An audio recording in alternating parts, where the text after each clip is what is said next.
अस्सलाम वालेकुम dear students. Last lecture में हम लोगों ने चैप्टर नंबर 10 स्टार्ट किया था, उसके न्यूमेरिकल्स मैटर के, और हमने 10.1 एंड 10.2 कर लिए थे। अब हम लोग नेक्स्ट न्यूमेरिकल करने जा रहे हैं, that is 10.3। If the height of a dam is 150 meter, height हमें गिवन है that is 150 meter. What pressure does the water exert at the base of the dam? Take the density of water as 1000 kg per meter cube. हमारे पास height given है और हमें density of water given है, हमें pressure find out करना है। ठीक है, तो हम लोग सबसे पहले डेटा बना लेते हैं, जो जो चीज़ें गिवन है वो लिख लेंगे। हाइट गिवन है 150 meters, density of water is 1000 kg per meter cube, ये रॉ है। ठीक है, और प्रेशर हमें फाइंड आउट करना है। सोल्यूशन मैंने आप लोगों को फॉर्मूला करवाया था कि प्रेशर किसके बराबर होता है, एच रॉ जी के बराबर होता है। एच की वैल्यू हमें गिवन है, रॉ की वैल्यू हमें गिवन है, और जी की वैल्यू आप सबको पता है 9.8 होती है। यहाँ पे जस्ट हम लोग वैल्यूज़ को सब्स्टिट्यूट करेंगे और हमारे पास ये आंसर आ जाएगा। ठीक है, तो प्रेशर किसके बराबर हो जाएगा, 150 इंटू 1000 इंटू 9.8, तो हमारे पास आ जाएगा 14.7 इंटू 10⁵ पास्कल्स। ठीक है, ये आप लोग के पास न्यूमेरिकल सॉल्व हो गया। 10.3 इजी सा न्यूमेरिकल था। अच्छा, 10.4 numerical is a hydraulic lift is operated by means of a pump which can exert a pressure of 4.9 into 10⁵ pascals. This pump is connected to a pipe of 50 millimeters diameter. What should be the diameter of a piston that can raise a car of mass 2000 kg? अच्छा, सबसे पहले तो hydraulic lift को अपने जहन में लेके आए। हाइड्रोलिक लिफ्ट के अंदर हमारे पास दो पिस्टन्स थे, एक छोटा था और एक बड़ा पिस्टन था। एक साइड पे हमारे पास क्या थी, फोर्स अप्लाई हो रही थी, और दूसरी साइड पर कोई भी लोड जो है वो रेज हो रहा होता है। तो हमारे पास क्या बोला इन्होंने, हमें डायमीटर फाइंड आउट करना है उस पिस्टन का जो कि कार को रेज करता है, और कार का वेट मास कितना गिवन है, 2000 kg गिवन है। ठीक है, तो हमारे पास जो जो चीज़ें गिवन है हम सबसे पहले तो वो लिख लेते हैं। हाइड्रोलिक लिफ्ट जो है is operated by means of a pump which can exert the pressure of 4.9 into 10⁵ pascal. यानी हमारे पास प्रेशर कितना है, कितना अप्लाई हो रहा है, 4.9 इंटू 10⁵ पास्कल। तो जो जो चीज़ें हमें गिवन है डेटा में, हम पहले वो लिखते हैं, फिर हम लोग अननोन लिखेंगे। 10.4 न्यूमेरिकल इज, डेटा में हमारे पास क्या क्या गिवन है। सबसे पहले तो हमें प्रेशर गिवन है 4.9 इंटू 10⁵ पास्कल।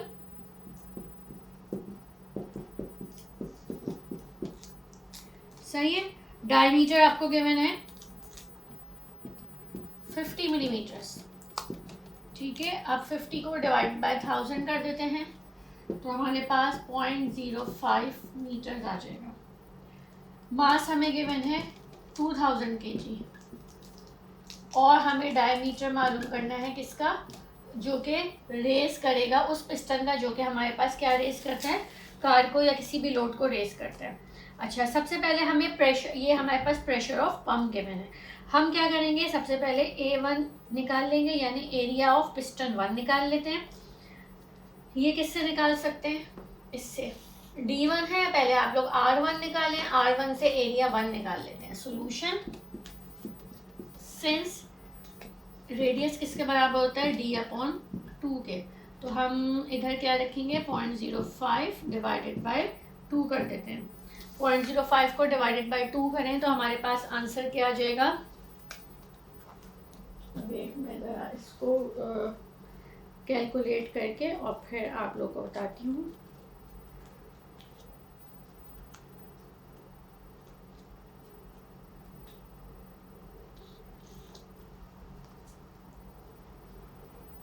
पॉइंट 0.025 आ रहा है। ठीक है, अच्छा,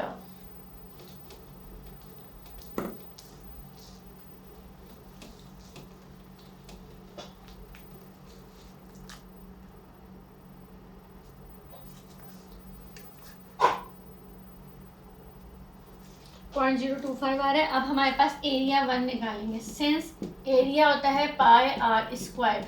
पाई की वैल्यू है 3.142, A1 अगर हम निकालेंगे 3.142 और R की वैल्यू हमारे पास कितनी आ जाएगी 0.025 का स्क्वायर।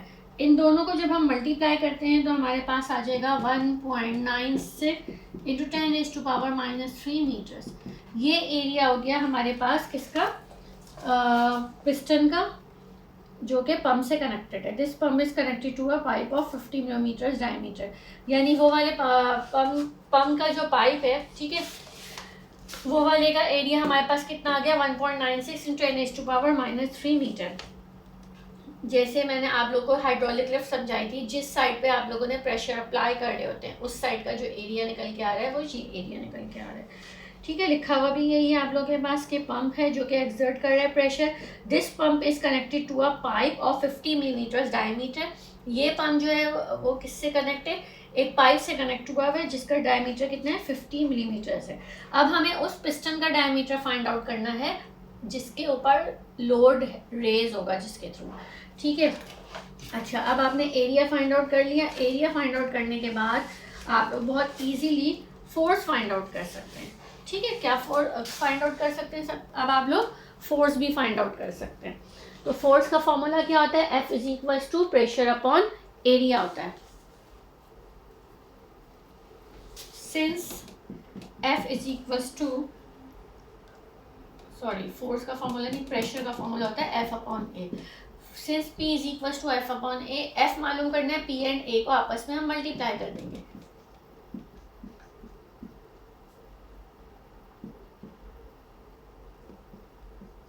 F1 कितनी आ जाएगी 4.9 इंटू 10⁻5 मल्टीप्लाई बाय 1.96 10⁻³ सही है। अब इन दोनों को मल्टीप्लाई कर देते हैं तो 962.23 न्यूटन आ गई F1। F2 हम निकालेंगे, लोड कर रहे हैं इसको तो कितनी फोर्स हो रही होगी, F2 is equals to M into G 2000 multiply by 9.8 19609, ये आपके पास F2 आ गई। एक फोर्स ये आ गई और दूसरी फोर्स जो कि किसको, लोड को रेस करने वाली फोर्स कितनी आ रही है 19600। अच्छा, पास्कल्स प्रिंसिपल के अकॉर्डिंग ये मैंने आप लोगों को करवाया था। According to Pascal's principle F1 upon A1 और F2 अपॉन A2 आपस में इक्वल होते हैं। ठीक है, अकॉर्डिंग टू पास्कल्स प्रिंसिपल ये मैंने आपको करवाया है।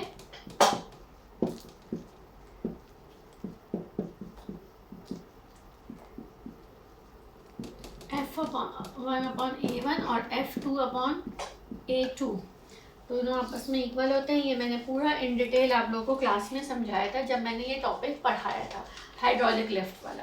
ठीक है, अब हम लोग सब की वैल्यू सब्स्टिट्यूट करेंगे और A2 की वैल्यू निकाल लेंगे। हमें A2 जब पता चल जाएगा तो उससे हम डायमीटर भी बहुत आसानी से फाइंड आउट कर सकते हैं। F1 की वैल्यू हमारे पास कितनी आई है 962.23 डिवाइडेड बाय 1.96 इंटू 10⁻³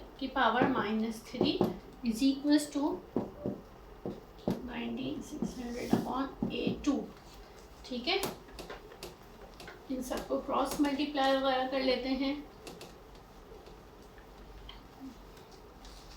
A2 जो है आपके पास आएगा इसके बराबर होगा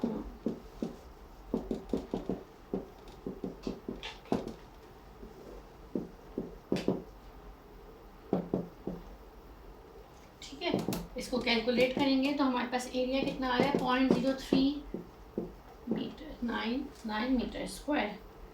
ओके, सिंस एरिया होता है पाई आर स्क्वायर, यहाँ से आप लोग आर निकाल लें। जब आर पता चल जाएगा तो फिर आराम से डायमीटर भी पता चल जाएगा।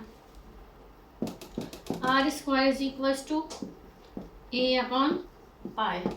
ए की वैल्यू कितनी है 0.0399 डिवाइडेड बाय 3.142।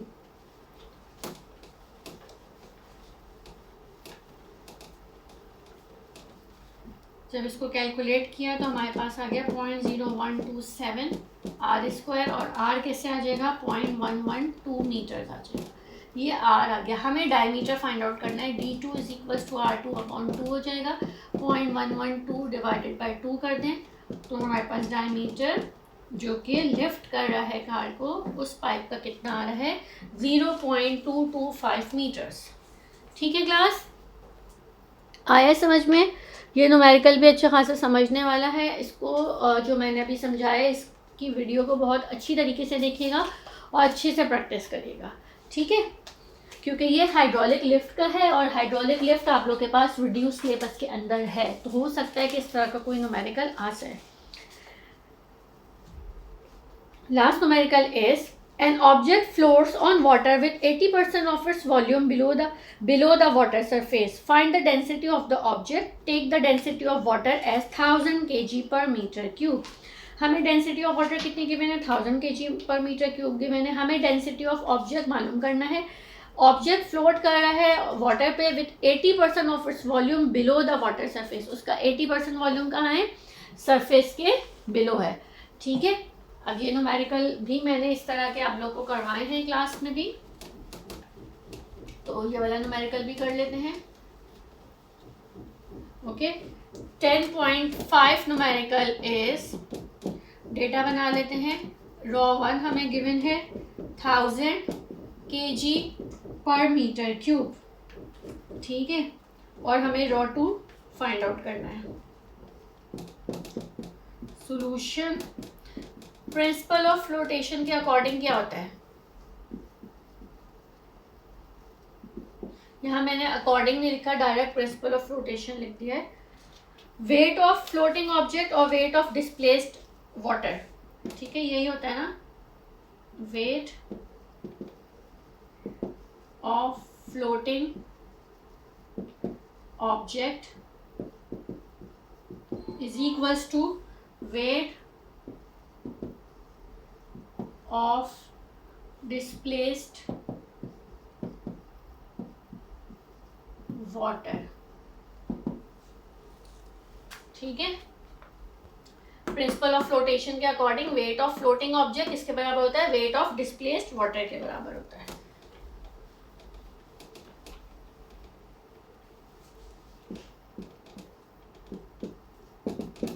यहाँ पे जी तो दोनों के लिए सेम होगा, ठीक है? जी क्या है 9.8 वैल्यू होती है, तो हमारे पास जी तो दोनों के लिए सेम है, तो V2 रॉ 2 जी और V1 रॉ 1 जी हो जाएगा। अगर मैं यहाँ से जी और जी तो आराम से कैंसिल कर देती हूँ, ये और ये डायरेक्ट कैंसिल हो जाएंगे। कुछ लोग अभी भी इस चीज़ में कंफ्यूज हो जाते हैं कि मिस आपने कैसे डायरेक्ट कैंसिल किया। इज इक्वल्स टू के बाद है, अगर मैं इसको इधर नीचे लेके जाती हूँ इज इक्वल्स टू के इधर जाएगा, यहाँ मल्टीप्लाई हो रहा है, यहाँ जाके डिवाइड होता है और कैंसिल हो जाता है, इसलिए हम यहाँ पे डायरेक्ट ही कैंसिल कर देते हैं, ठीक है?